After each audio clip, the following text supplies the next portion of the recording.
Army chief general Asim Munir का तुर्की का सरकारी दौरा। तुर्किया के सदर तैयब एर्दोगान से मुलाकात। आर्मी चीफ ने तुर्किया के वजीर दिफा, वजीर खारजा, तुर्क जनरल स्टाफ के कमांडर और तुर्किया की बरी और फजाई अफवाज के कमांडरों से भी मुलाकातें की।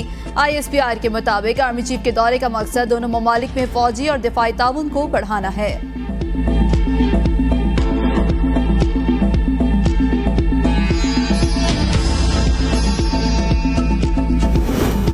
सदर ने 90 रोज में इंतखाबात के लिए चीफ इलेक्शन कमिश्नर को खत लिख दिया। आर्टिकल 48 के शेक 5 के मुताबिक इंतखाबात कौमी असम्बली की तहलील की तारीख 89वें दिन यानी पीर 6 नवंबर तक होने चाहिए।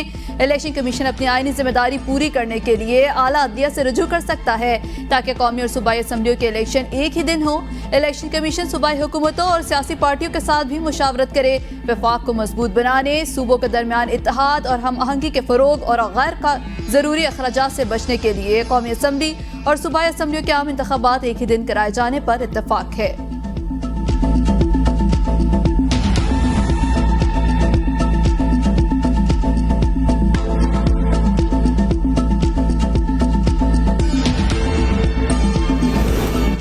चीफ ऑर्गेनाइजर मुस्लिम लीग नून मरियम नवाज से ऑस्ट्रेलवी हाई कमिश्नर की मुलाकात। दो तरफा ताल्लुकात पर तबादला ख्याल किया गया।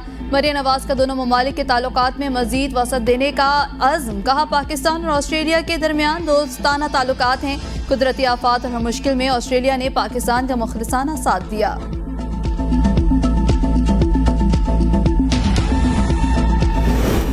और निगरान वज़ीर आला पंजाब मोहसिन नकवी का पंजाब भर के थिएटर्स फौरी खोलने का हुक्म। ड्रामा एक्ट में मुजवजा तरामीम के हवाले से इजलास में चेक एंड बैलेंस यकीनी बनाने की हिदायत।